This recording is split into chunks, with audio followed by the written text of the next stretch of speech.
দর্শক, city corporation নির্বাচন 2015 উপলক্ষে সময় টেলিভিশনের বিশেষ অনুষ্ঠান ভোটের সময় আপনাদেরকে স্বাগত জানাচ্ছি। আমি তুষার আব্দুল্লাহ। আজ ভোটের সময় আমাদের সঙ্গে যোগ দিয়েছেন নগর পরিকল্পনাবিদ ও শিক্ষাবিদ অধ্যাপক নজরুল ইসলাম এবং সঙ্গে আছেন গণমাধ্যম ও উন্নয়ন কর্মী মোহাম্মদ জাহাঙ্গীর। আপনাদের দুজনকে স্বাগত। ভোটের সময় আমরা আলোচনা শুরু করতে চাই স্যারকে দিয়েই। স্যার, আপনি বলেন যে আমরা তো আজকে আলোচনা করতে চাই ঢাকা দক্ষিণ নিয়ে। ঢাকা সিটি কর্পোরেশন তো এক জায়গাতেই ছিল, মানে অখণ্ড ঢাকা তো দক্ষিণ নির্ভরই ছিল।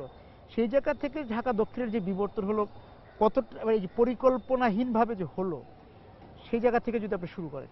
ঢাকা সিটি কর্পোরেশন তো এখন আমরা জানি কয়েক বছর থেকে দুটো ভাগে ভাগ হয়েছে, উত্তর এবং দক্ষিণ। অনেক দিন একসাথে ছিল।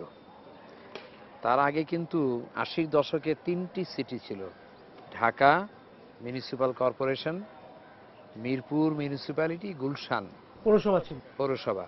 তো এরশাদ সাহেব এই তিনটাকে একসাথে করে একটা করলেন।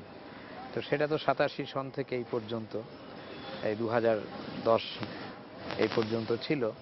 তো যাই হোক, একসাথেই গড়ে উঠেছে। এবং ঢাকা, আমরা যেখানে এখন বসা আহসান মঞ্জিল, এটা তো 1860 খ্রিস্টাব্দের দিকের। আর ঢাকার শুরুটা হয়েছিল তো 1000 বছর আগে। তবে রাজধানী হিসাবে শুরুটা হয়েছিল মুঘল সম্রাট জাহাঙ্গীরের সময়ে, তার সুবেদার ইসলাম খানের সময়ে।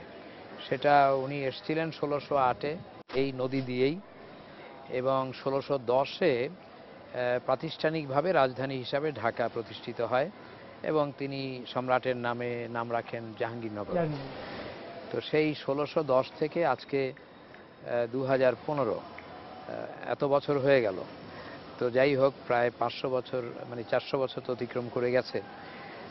তো এই সময়ের মধ্যে অনেক রকমের বিবর্তন হয়েছে। তো প্রথম 100 বছর মুঘলদের রাজধানী হিসাবে ঢাকা বিবর্তিত হয়েছে।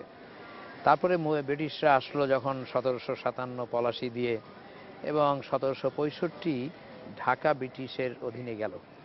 তারপরে তো কলকাতায় চলে গেল রাজধানী। তো যাই হোক, এই 1600 খ্রিস্টাব্দ থেকে আজ পর্যন্ত 400 বছরের বেশি যে আমাদের শহর ঢাকা শহরের বিবর্তন।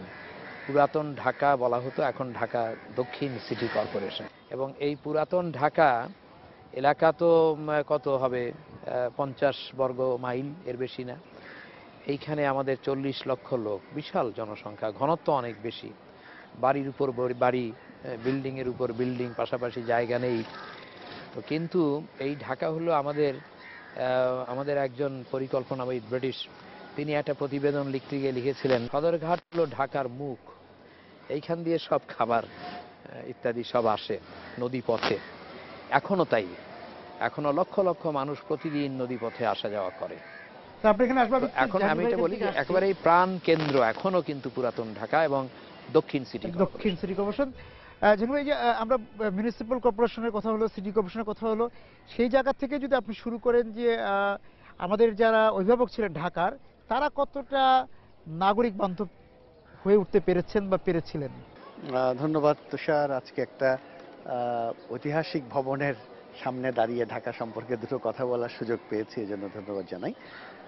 আপনি ঠিকই বলেছেন, আসলে আমাদের দুর্ভাগ্য, ঢাকা রাজধানী হলেও ঢাকার প্রতি, আমি পাকিস্তান আমলের কথা যাব না, কারণ তখন পূর্ব বাংলা উপেক্ষিত ছিল, কাজে তখন যদি তারা না করে থাকে সেটা একই দোষে দোষী। কিন্তু স্বাধীনতার পরে আমাদের হয়তো অন্য এজেন্ডাগুলো এত বেশি গুরুত্বপূর্ণ ছিল। আমরা ঢাকার পরিকল্পনা, ঢাকার প্রশাসন, ঢাকার সুযোগ সুবিধা, একটা রাজধানী কথাটা বলেছি, শুধু সচিবালয় বললেই তো আর রাজধানী হয় না। রাজধানীর নাগরিকদের সুযোগ সুবিধা ইত্যাদি সম্পর্কে পরিকল্পিতভাবে তেমন কিছু করা হয়নি। রাজধানী উন্নয়ন কর্তৃপক্ষ কিছু কাজ করার চেষ্টা করেছে, সেটাও তার প্রধান এজেন্ডা কিনা সে নিয়েও নানান প্রশ্ন আছে। আমরা রাজধানী উন্নয়ন কর্তৃপক্ষের মতো একটা প্রতিষ্ঠান গড়ে তুলেছি, কিন্তু তার মূল কাজ কি সেটা চিহ্নিত করতে পারিনি, এবং তার স্বাধীনতা কতটা সেটা চিহ্নিত করতে পারিনি। তারপর ঢাকার একটা বড় মাস্টার প্ল্যান হওয়া উচিত ছিল, সেই 57-58তে একবার হয়েছিল। তারপর ঢাকার সেরকম একটা মাস্টার প্ল্যান হয়নি। ডিটেল এরিয়া প্ল্যান যদিও হয়েছে, কিন্তু ডিটেল এরিয়া প্ল্যান নিয়ে সেভাবে কাজ করা সম্ভব হয়নি নানা ভেস্টেড ইন্টারেস্টের কারণে। সব মিলিয়ে আপনার প্রশ্নের উত্তরে আমি এটুকু বলবো যে আমাদের দুর্ভাগ্য যে রাজধানী ঢাকা সুপরিকল্পিতভাবে গড়ে ওঠেনি। কোনো সরকারি এই ব্যাপারে যথাযথ সংস্থার কথা উল্লেখ করেছেন, সেই যোগে যারা নগরপিতা হয়েছেন, কাউন্সিলর বা কমিশনার হয়েছে, তারা কতটা আসলে নাগরিক বান্ধব ছিল, তারা নাগরিকদের কথা এটা এটা আমার নিজের মনেও একটা বিরাট প্রশ্ন। তারা যখন অনেক কষ্ট করে অনেক টাকা পয়সা খরচ করে ঢাকা সিটি কর্পোরেশনের মেয়র হন, নিশ্চয়ই তাদের মনে অনেক স্বপ্ন থাকা উচিত ছিল যে আমি যে মেয়র হচ্ছি আমি কি কি কাজ করব, নগরকে কিভাবে সাজাবো। কি সাজাবো বা নগরের কি কি সমস্যা আমি সমাধান করব। কিন্তু আমি খুব ক্ষোভের সঙ্গে বলবো যে আমাদের বিভিন্ন সময়ের মেয়ররা কিন্তু সেই পরিকল্পনার দিকে নজর দেননি। কেউ কেউ মার্কেট করার দিকে খুব দৃষ্টি দিয়েছেন আমি দেখব। এই নগর ভবন যেটা হয়েছে, যেটা এখন দক্ষিণে আছে, সেটা একটা তাদের বড় অ্যাচিভমেন্ট আমি বলবো, কারণ একটা অবকাঠামো তো খুবই দরকার। আগে যে ঢাকা সিটি কর্পোরেশন সদর এলাকায়, সেটা লক্ষ্মীবাজারের কাছে, সেটা খুবই ছোট একটা অফিস। সেই অফিসে নানান কাজে আমাকে যেতে হয়েছে। তো নগর ভবনটা একটা আমি বলবো যে তাদের একটা বড় কাজ। কিন্তু ঢাকা নগরীকে খুব উল্লেখযোগ্যভাবে সাজানো, উল্লেখযোগ্য বড় মাপের কোনো কাজ করা, বড় মাপের পরিকল্পনা করা, এগুলো আমাদের নগর পিতারা অতটা মনোযোগ দেননি। তবে আমার মনে বরাবরই একটা প্রশ্ন থাকতো যে তারা কেন তাহলে সিটি মেয়রের মতো এরকম একটা পদে যেতে চান, যদি তারা কিছু দৃশ্যগ্রাহ্য বড় কাজ, এফেক্টিভ কাজ এবং নগরবাসীর বড় কোনো সুবিধা যদি দিতে না পারে, তাহলে মেয়র হয়ে তাদের কী লাভ? এটা আমার মনে একটা প্রশ্ন ছিল। তবে আমাদের যেহেতু রাজনৈতিক সংস্কৃতি খুব দূষিত হয়ে গেছে, তাতে মনে হয় যে তারা হয়তো অন্য প্রভাব প্রতিপত্তিটাকে অন্য জায়গায় কাজে লাগিয়েছে, নিজেরা হয়তো অর্থ উপার্জন করেছে, নানানভাবে বিত্ত বৈভব বাড়িয়েছে। ঢাকার সাধারণ মানুষের সুখ সুবিধার দিকে দৃষ্টি দেওয়ার মতো সময় তাদের ছিল না। এটা একটা বড় নাগরিকদের জন্য কোনো দুর্বলতা। মানে ইস্তেহার নিয়ে তারা কখনো আসতে পারে না, না। ইশতেহারটা একটা পোশাকি ব্যাপার বলে আমার মনে হয়। এবং সেটা প্রয়োগ করার ক্ষেত্রে বরাবরই বলেছে যে নতুন ঢাকা উপহার দিব। হ্যাঁ, সেই কিন্তু নতুন আসলে কাজের ঢাকাটা কাজ কি? কিছু হয় না, হ্যাঁ, কাজের সেটা কাজ কিছু আমি হয় না। একটু আপনার কাছে আসবো, একটু স্যারের কাছে যেতে চাচ্ছি যে নগর ভবনে বা নগর পিতা যেই হন বা যেই পারিষদই হন না কেন, তাদের সঙ্গে প্রায় রাষ্ট্রের একটা সাংঘর্ষিক অবস্থান তৈরি হয়, আমরা দেখেছি। এটা সময়ে সময়ে হয়। যদি যিনি মেয়র হন তিনি একটি রাজনৈতিক দলের হন, আর কেন্দ্রীয় সরকার যদি অন্য রাজনৈতিক সরকার দলের হন, এটা হয়, হতে পারে। এবং সেটা অনেক দেশেই হয়। বিভিন্ন শহরে যেখানে রাজনীতি আছে, গণতান্ত্রিক ব্যবস্থা আছে, তো এইখানে মেয়রের তখন একটা বড় ভূমিকা থেকে যায় বা দায়িত্ব, ওই রাজনৈতিক সরকারের, কেন্দ্রীয় সরকারের সাথে কিভাবে তিনি একটা বোঝাপড়ায় আসবেন। একটা হতে পারে তিনি যদি বিরাট ব্যক্তিত্ব সম্পন্ন বড় নেতা হন এবং মেয়র, তাহলে তার পক্ষে ওই কেন্দ্রীয় সরকারের সাথে একটা বোঝাপড়া একটু সুবিধাজনক হয়, তাকে হয়তো আমলে নেয় তারা। আর যদি সাধারণ ছোটোখাটো নেতা হন তাহলে তো অতটা আমলে নেন না। তো যাই হোক, তিনি এখানে তার যেটা মোহাম্মদ জাহাঙ্গীর যেটা বলছিলেন, ওইরকম নেতা দরকার। আসলে এই মেয়র এখন আর নগর পিতা আমরা কতখানি বলতে পারি আমার সন্দেহ আছে, কারণ তার দায় দায়িত্ব অনেক কমে গেছে, বড় বড় দায়িত্বগুলো হাতছাড়া হয়ে গেছে। এবং সেটা ওই সামরিক সরকারের বা তার আগেই, যেমন এই যে আমরা যেখানে বসে আছি, ঢাকা যখন পৌরসভা হলো ব্রিটিশ আমলে 1864 সালে, এটা কিন্তু পৌরসভা, তার আগে একটা কমিটি ছিল। এবং পৌরসভার হওয়ার পর থেকেই প্রশাসক অথবা এই মিউনিসিপ্যালিটির পৌরসভার চেয়ারম্যান নিযুক্ত হতেন, তার পারিষদ নিযুক্ত হতেন। এবং এক পর্যায়ে কিছুদিনের মধ্যেই কিন্তু গণতান্ত্রিকভাবে সরাসরি নির্বাচনের মাধ্যমে তারা এই চেয়ারম্যান হতেন, এখন যাকে আমরা মেয়র বলি। তো এখন এই প্রক্রিয়াটা তখন যখন শুরু হয় মিউনিসিপ্যালিটি 1864 শুরু হয়েছিল প্রধানত পানি ও বিদ্যুৎ দিয়ে, এই দুটো সেবা দিবেন। এবং ঢাকার নওয়াবরা আব্দুল গনি, এই তারাই তো এটা শুরু করেন, তাদের বাড়ির পয়সা দিয়েও করেন। এবং ঢাকা ওয়াটার ওয়ার্কস তৈরি হয়, পানি সেবা পৌঁছে দেয়া, বিদ্যুৎ, সড়কে বিদ্যুৎ সেটাও দেওয়া। তো এই দুটো সেবা নিয়ে শুরু। আর গোটা জিনিসটা তখন জাহাঙ্গীর যেরকম বললেন একটা পরিকল্পনা, তখনকার দিনে ওরকম শহর পরিকল্পনা আমাদের দেশে ওটা চালু ছিল না। কিন্তু তারা তো একটা জায়গায় শহর শুরু করলেন, প্রশাসনিক এলাকা শুরু করলেন, স্কুল কলেজ বসালেন, এগুলো এক ধরনের অপ্রাতিষ্ঠানিক বা ইনফর্মাল পরিকল্পনা ছিল। কিন্তু এটা কিন্তু নগর কর্তৃপক্ষের দায়িত্ব শহরটাকে পরিকল্পিতভাবে তুলে ধরা। এইটা কিন্তু 1955 সনের দিকে, তখন পাকিস্তান সামরিক শাসনের আগেই তারা এই পরিকল্পনার দায়িত্বটা কি বলে পৌরসভা থেকে দিয়ে দিল ডিআইটি, ঢাকা ইমপ্রুভমেন্ট ট্রাস্ট, এটা তৈরি করলো, তাদেরকে দায়িত্ব দিল। পরিকল্পনা, মূল শহর পরিকল্পনা দায়িত্ব চলে গেল ডিআইটি ডিআইটির হাতে। নতুন একটা কেন্দ্রীয় প্রতিষ্ঠানের কাছে। এটা ঢাকায় শুধু না, এটা করাচি, লাহোর এবং তার আগে কলকাতা, দিল্লি, মাদ্রাজ, মুম্বাই, বোম্বে, এই সবগুলো বড় শহরে।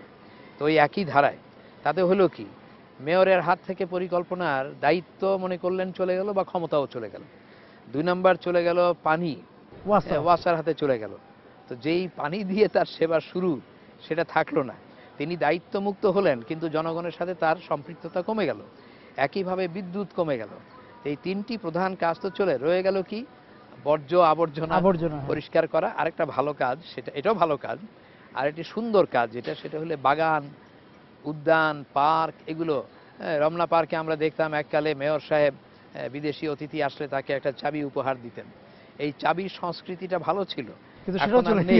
সেটাও চলে গেছে। তাহলে আমরা বুঝতাম তিনি শহর পিতা, অভিভাবক, কেউ একজন আছেন, প্রথম ব্যক্তি যিনি এটা। এখন সেটা তো নেই আর। এখন ঢাকার সমস্যা, চট্টগ্রামে এই সমস্যা হবে না। ঢাকার সমস্যা হলো এটা আবার জাতীয় রাজধানী। তো রাজধানী যেহেতু, এখানে প্রধানমন্ত্রী আছেন, মহামান্য রাষ্ট্রপতি আছেন, মন্ত্রী পরিষদরা আছেন, প্রধানমন্ত্রী তো একটা প্রভাব কর্তৃত্ব থাকেই অনেক ব্যাপারে। কেন্দ্রীয় অনেক সংস্থা, এখন 40-50টা সেই মন্ত্রণালয়গুলোরও একটা প্রভাব থাকে।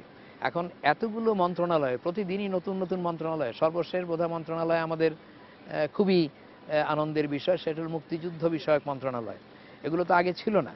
তো এখন সব রকমের এইসব নিয়ে, তো এখন নগর পিতা যিনি, তার কাজটা হবে কেন্দ্রীয় সরকারের সাথে যোগাযোগ রাখা, জি স্যার, জনগণের সাথে সম্পৃক্ত। আপনার কাছে আসবো। আমি একটু বিরতিতে যাবো, এসে জাহাঙ্গীর ভাইয়ের কাছে জানতে চাবো যে স্যার বলছিলেন যে প্রভাবের কথা, যে যিনি মেয়র হচ্ছেন তার রাজনৈতিক প্রভাব।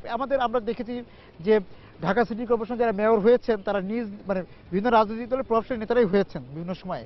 তো তারপরেও কিন্তু তাদের বিভিন্ন রকম ক্ষোভ অভিযোগ ছিল যে সিটি গভর্নমেন্ট নিয়ে কথা হয়েছে, এবং তাদের এই জায়গায় যে একটা দ্বান্দ্বিক অবস্থা তৈরি হয়েছিল যে সিটি গভর্নমেন্ট যাচ্ছে, কিন্তু তার সহকর্মীরাই তাকে সিটি গভর্নমেন্টের দায়িত্বটা কিংবা ছাড় দিতে চাচ্ছিলেন না। এই বিষয় নিয়ে আপনাকে দিয়ে শুরু করবো জাহাঙ্গীর ভাই।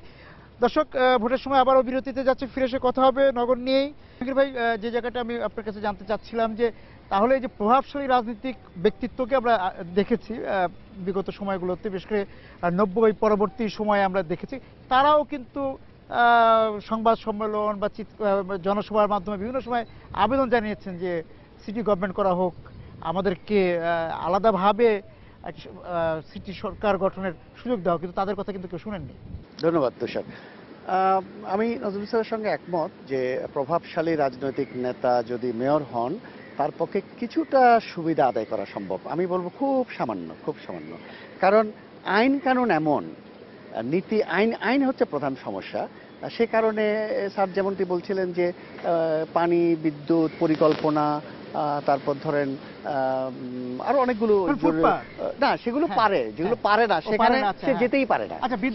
যেতে পারে না, পরিকল্পনায় যেতে পারছে না, ও আবাসনে যেতে পারছে না, পানিতে যেতে পারছে না, সবগুলোর পরিবহনে যেতে পারছে না, যেগুলো major issues of the city. তো কাজে আমি major city issues of the সিটির উপর আমার কোনো হাত নাই।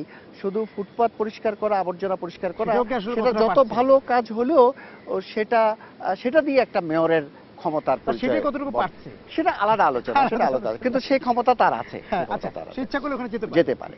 আমার মূল বক্তব্য হলো যে আমি অনেকদিন ধরেই কথাটা বলার চেষ্টা করছি, স্যাররাও বলছেন, আরো অনেকে বলছেন, ঢাকা সিটি কর্পোরেশনের পুরো কাঠামোটাই ত্রুটিপূর্ণ।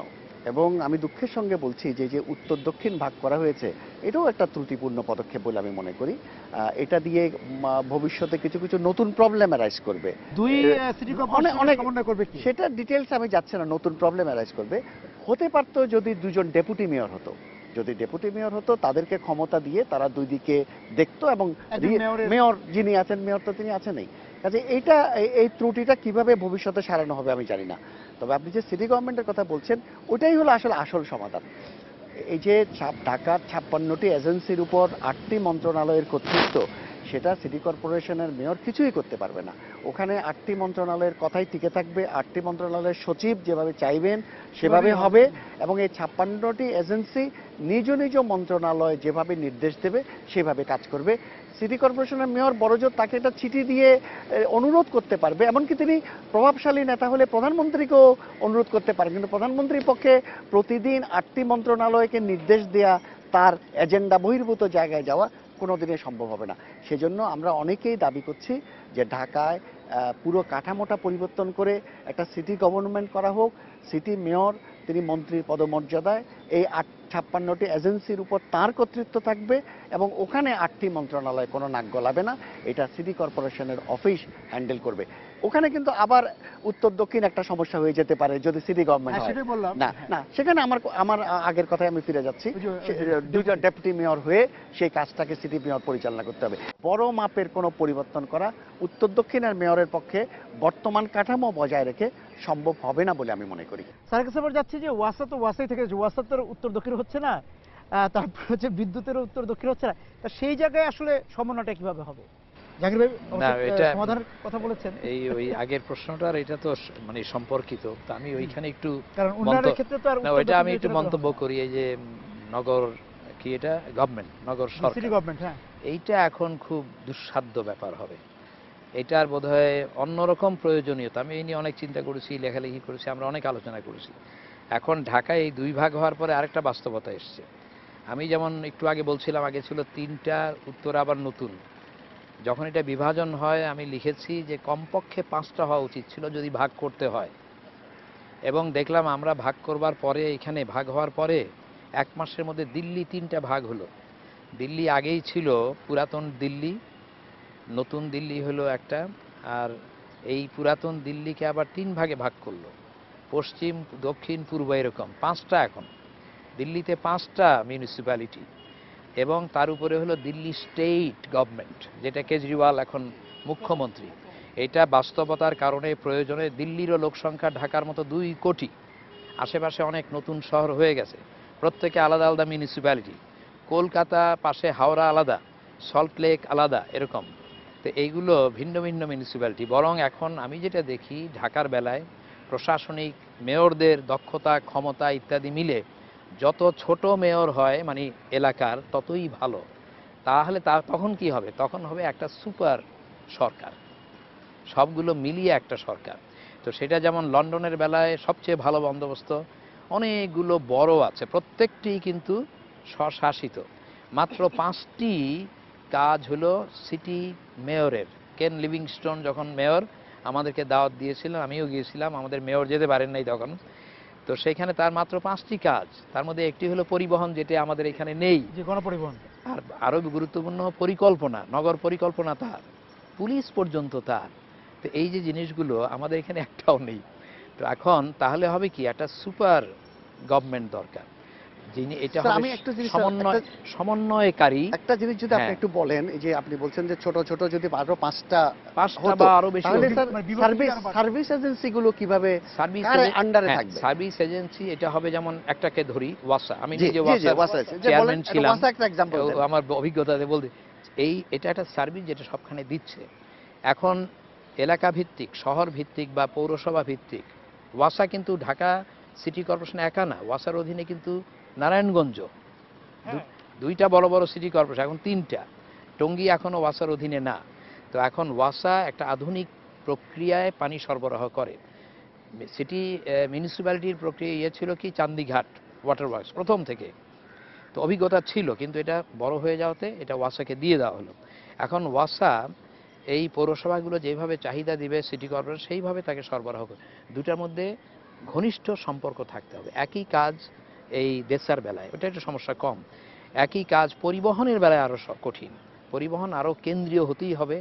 এত আধুনিক, এত মানে জটিল পরিবহন ব্যবস্থা, এখন মেট্রো রেল হবে, এ হবে, সে হবে, এগুলা করা খুব কঠিন। এখন আমাদের হবে কি, এই যে সিটি কর্পোরেশনকে আধুনিকায়ন করা, শক্তিশালী করা, এটা সুদূর প্রসারী কাজ, আমি স্যার যে আপনার কাছে ঢেলে সাজানো লাগবে। আমরা যে মেয়রদেরকে কথা বলি, নগর পিতা, কিন্তু কাউন্সিলরদেরকে নিয়ে কথা হয় না, কোনো ভূমিকাই নেই। হ্যাঁ, কারণ একদম মানে একজন নগরবাসী তো প্রথম তার কাউন্সিলরের কাছেই যান, সেটা নিয়ে যদি একটু জাহাঙ্গীর ভাই বলেন। আচ্ছা, এই প্রসঙ্গে আবার বলি যে আরো একটা কথা আমরা অনেক দিন ধরে বলছি যে ঢাকা সিটি কর্পোরেশনের নির্বাচনটা ত্রুটিপূর্ণ। কেন ত্রুটিপূর্ণ বলছি? আমরা দেশে মেনে নিয়েছি সংসদীয় পদ্ধতির সরকার, অর্থাৎ ৩০০ জন এমপি আমাদের প্রধানমন্ত্রী নির্বাচন করেন, ৩৫০ জন এমপি, ৪৫ জন এমপি রাষ্ট্রপতি নির্বাচন করেন। কিন্তু আমরা সিটি কর্পোরেশনে রেখে দিয়েছি রাষ্ট্রপতি পদ্ধতির সরকার। আমাদের আশেপাশে কিন্তু এরকম সিস্টেম নাই। আমরা কিন্তু কাউন্সিলরদের ভোটে মেয়র, ডেপুটি মেয়র হতে পারতো। সেক্ষেত্রে কিন্তু কাউন্সিলররা অনেক এফেক্টিভ রোল প্লে করতে পারতো। এখন কিন্তু কাউন্সিলরদের সঙ্গে মেয়রের সেরকম কোনো যোগ, আপনি কি দেখছেন যিনি মেয়র নির্বাচন করছেন তিনি কোনো কাউন্সিলরের কথা বলছেন? অথচ তাদের নিয়ে কিন্তু তাকে সিটি কর্পোরেশন চালাতে হবে।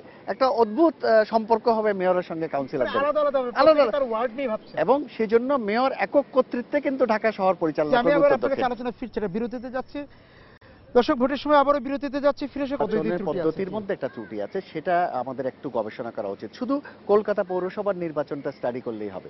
ওখানেও কিন্তু সব কাউন্সিলর ইলেক্ট হয় এবং কাউন্সিলররা নিজেরা যখন বসে তখন তারা মেয়র, ডেপুটি মেয়র এবং স্পিকার নির্বাচন করে। আমাদের এখানে তো কাউন্সিলরদের কোনো পার্লামেন্ট রোলটা একেবারেই নাই, অথচ কাউন্সিলরদের সেই রোলটা থাকা উচিত ছিল। এবং কাউন্সিলরে এখন যে ধরনের লোক আসে আমি মনে করি তার চেয়ে অনেক উন্নত মানের, আরও শিক্ষিত, পলিটিক্যালি কনসাস, তারপর ঢাকা শহর সম্পর্কে যাদের অনেক চিন্তা ভাবনা আছে সে ধরনের লোকের কাউন্সিলর নির্বাচনে প্রতিদ্বন্দ্বিতা করা উচিত। কিন্তু যে কোনো কারণে হোক দীর্ঘদিন ধরে এরকম একটা ধারণা হয়ে আসছে যে কাউন্সিলররা গুরুত্বপূর্ণ কোনো পদ না। এবং আমরা আপনারা যারা মিডিয়া তো ইলেকশন নিয়ে কথা বলেন, কাউন্সিলর প্রসঙ্গটা সেভাবে আলোচিত হয় না, আনা হয় না কোনোদিন। এমনকি ঢাকা শহরের লোকরা সবাই জানে কিনা সন্দেহ আছে যে নির্বাচিত কাউন্সিলর কারা। হয়তো তার এলাকার লোকরা জানে যে যেহেতু তাকে নানান সনদপত্র দিতে হয়। আমার কথা হচ্ছে কাউন্সিলরদেরকে এফেক্টিভ রোল দেওয়ার জন্য নতুন করে চিন্তা ভাবনা করা উচিত এবং মেয়রের সঙ্গে তার কাজের একটা সমন্বয় করা উচিত। এবং এখানে যে রাজনৈতিক একটা বিভাজন তৈরি হয় হলো, আমরা কিন্তু ইলেক্ট হওয়ার পর আর রাজনৈতিক বিভাজনটা মনে রাখবো না, তাহলে তার গণতন্ত্র নাগরিকরা রাখেন না, কিন্তু ওই যে মেয়রের কে ঘনিষ্ঠ হচ্ছে, কে দূরে থাকছে, কোনো নিয়মকানুন নাই বলে যদি মেয়র সাহেব মনে করতেন যে ওরাই আমার এমপি, ওদের নিয়ে আমাকে এই শহরে পরিচালনা করতে হবে এবং তাদেরকে দায়িত্ব দিতে হবে, তাদের মধ্যে তো বিভিন্ন ক্ষেত্রে দায়িত্ব দিতে পারে, কাউকে শিক্ষার দায়িত্ব, কাউকে পানির দায়িত্ব, কাউকে পরিবেশের দায়িত্ব, এবং তাদের নিয়ে যদি মেয়র সাহেব ক্যাবিনেটের মতো মিটিং করেন সেটাই হলো আদর্শ সিস্টেম। কিন্তু যেই পদ্ধতিতে নির্বাচন হয় আমাদের মেয়র সাহেব কিন্তু কাউন্সিলরদের গুরুত্ব দেওয়ার কোনো প্রয়োজন নাই, কারণ তিনি কাউন্সিলরদের কারণে ইলেক্ট হননি। তিনি এককভাবে ইলেক্ট হয়েছেন রাষ্ট্রপতির মতো এবং 5 বছরে তাকে কেউ স্পর্শ করতে পারবে না। কিন্তু কাউন্সিলরদের ভোটে হলে কাউন্সিলররা তাকে পরিবর্তন করতে পারতো। আপনি জানেন যে সংসদীয় গণতান্ত্রিক পদ্ধতিতে যে কোনো দিন প্রধানমন্ত্রী পরিবর্তন করতে পারে, রাষ্ট্রপতি পরিবর্তন করতে পারে। আমাদের দেশে রাষ্ট্রপতি পরিবর্তন হয়েছে, এক্সাম্পল আছে, কিন্তু আপনি কিন্তু মেয়র পরিবর্তন করতে পারবেন না, আপনি রাষ্ট্রপতিকে পরিবর্তন করতে পারবেন। এগুলো হচ্ছে আমাদের ত্রুটি, আমাদের নির্বাচনী ত্রুটি। আমি একটু স্যারের কাছে আবার যাচ্ছি যে আমরা প্রথমবারের মতো দেখবো যে ঢাকার দুই প্রান্ত থেকে দুইজন মেয়র আসবেন, সেই জায়গা থেকে দুইজন মেয়রের আসলে প্রথম কাজটা কি হতে পারে এবার? না, তার দায়িত্বটা পালন করতে হবে বা তার নিজ নিজ এলাকায় তিনি দায়িত্ব পালন করবেন। কখনো কখনো প্রয়োজনে তার যে সতীর্থ আরেকজন মেয়র তার সাথে বসবেন, যোগাযোগ করবেন। যেমন উদাহরণ দিই, রিক্সা লাইসেন্স, তাই না, এটা কিন্তু পৌরসভার বা সিটি কর্পোরেশনের দায়িত্ব। তারা লাইসেন্স দিয়েছে মাত্র ৮০,০০০, রিক্সা আছে বোধহয় ৫, ৬, ৭ লক্ষ, আমরা জানি না। এখন যদি দক্ষিণ এবং উত্তরের রিক্সাগুলোকে একটু আলাদা রং দিয়ে দেয় তাহলে আমরা বুঝবো যে কে কোনটা। ওইদিকে যেতে হলে ভিসা পাসপোর্ট লাগবে কিনা সেটা তো এইটা যেতেই পারবে না। হ্যাঁ, আবার সীমিত করে দেখ, যেমন দিল্লিতে আছে রিক্সা আছে সীমিত, কলকাতায় রিক্সা আছে বাই রোডে চলতে পারে, মানে গলিতে চলতে না, মেইন টাউনে আসতে পারে না, সল্ট লেকে আসতে পারে, ওই দূরে থাকতে পারে।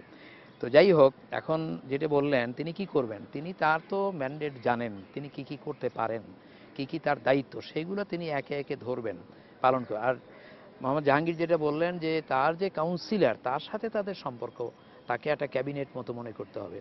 উদাহরণ হিসাবে ধরুন, আমি জানি ঢাকায় অতটা হয় নাই, টঙ্গী পৌরসভা যখন ছিল আজমাতুল্লাহ খান 4 বার মেয়র পুনর্নির্বাচিত হয়েছেন, তিনি ইলেকশনের পরদিনই ভুলে যেতেন কে কোন দলের, এবং আমরা বহুদিন স্টাডি করেছি তাকে, চমৎকার কাজ করেছে।